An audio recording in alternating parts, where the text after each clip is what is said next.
All right, let's dive into something that is, frankly, a silent health crisis for so many of us, our liver. Today, we're going to get into the nitty-gritty of not just keeping it healthy, but how to give it a powerful 3-day reset, drawing on some fantastic insights from Dr. Berg. So, let me just ask you something right off the bat, because this might hit closer to home than you think. Is it possible your liver is quietly struggling right now without you even having a clue? And here's the crazy part. It's not just possible, it's likely. The reality is, a huge number of us are walking around with a fatty liver. And because it's so often a silent problem, you might not see any obvious signs until things get pretty serious. That's why we need to talk about it now. Okay, so first things first. Before we can even get to the solutions, we have to really understand the problem itself. Let's figure out what to look for and, maybe even more importantly, what's causing it in the first place. Do any of these ring a bell? That protruding belly, sometimes called a pot belly, is a classic sign of liver fat. And that weird tension in your right shoulder, well, when your liver gets enlarged, it can actually press on a nerve that sends pain signals right up into your neck and shoulder.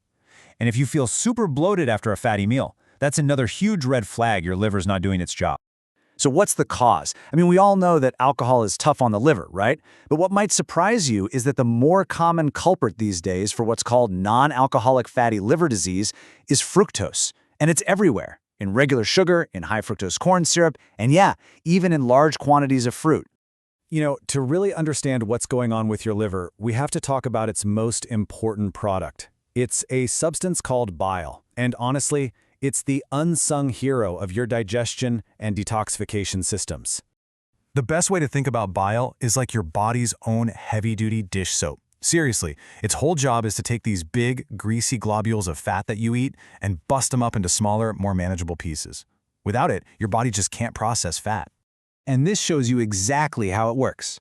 See that big blob of fat? It's just too big for your digestive enzymes to get a grip on. So bile comes in, acts like that detergent, and poof, it's broken into all these tiny droplets. Now there's a ton of surface area and your enzymes can swoop in and do their job, letting you absorb all those essential nutrients. Okay, so that leads to a really important question, right? If bile is this crucial, what are the consequences when your fatty, struggling liver just isn't making enough of it? Well, it's like a massive domino effect of problems. First, you can't absorb critical vitamins like A, D, E, and K, no matter how healthy you eat. Then, all this excess cholesterol can literally crystallize into painful gallstones. And on top of that, your body can't get rid of toxins or balance its hormones properly. It's a whole cascade of issues. Okay, I know that sounds like a lot of bad news, but here's the amazing part. Your liver is an incredibly resilient organ. In fact, it's the only one that can completely regenerate itself. So let's talk about exactly how we can fuel that recovery. And get this, research has shown that if you combine a low-carb, ketogenic diet with intermittent fasting, you can slash the fat on your liver by a staggering 50% in just 2 weeks. That's just incredible. It shows you how quickly your body is ready to heal if you give it the right tools. And these are the foods that really get the job done. Cruciferous veggies like kale and broccoli. They actually flip the switch on your liver's own detoxification enzymes.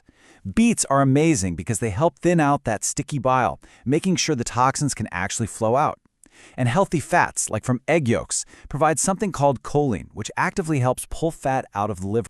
And if you're thinking, how can I get all this stuff in easily? Here you go. This shake is a powerhouse. It combines the detox power of kale, the anti-inflammatory punch of blueberries, and the gut-healing probiotics from kefir. It's a simple, daily drink that gives your liver exactly what it needs. All right, now for those of you who want to take things to the next level, we're going to look at Dr. Berg's most powerful strategy. It's a 3-day protocol specifically designed to trigger a really deep cellular cleaning process in your body. This process is called autophagy, and honestly, the best way to think about it is like your body's own internal garbage disposal and recycling program. It's this incredible system that goes around, finds old, junky, damaged cell parts, breaks them down, and then recycles them into new, healthy parts for your cells. It's the ultimate deep clean. So how do you turn this system on? Well, the most powerful way is through fasting. Water fasting is a great way to trigger autophagy, but then there's dry fasting, which means no food and no water. And that is like autophagy on steroids. In fact, just 1 day of dry fasting can give you the same level of autophagy as 3 full days of water fasting. It's intense, for sure, but the results are profound. So here's how the protocol works. It's actually pretty simple. For 3 days in a row, you have nothing, no food, no water, from the time the sun comes up to when it goes down. Then, after sunset, you have your one meal for the day. And that meal is just two things: a cruciferous veggie like kale or broccoli to help with detox, and a good quality meat to give your body the building blocks it needs for repair. Now this next part is absolutely crucial. This is a pro tip you do not want to skip. To avoid feeling crummy from a detox reaction, you need to make sure your drainage pathways are open before you start. So in the days leading up to the cleanse, things like eating beets or even taking a bile salt supplement can help make sure your bile is thin and flowing freely so those toxins have an easy exit route. So we've covered a lot: the silent problem, the everyday food solutions, and even a powerful reset. At the end of the day, the health of this incredible, hardworking organ is truly in your hands. So just ask yourself, give it everything your liver does for you. What's one small change you can make for it starting today?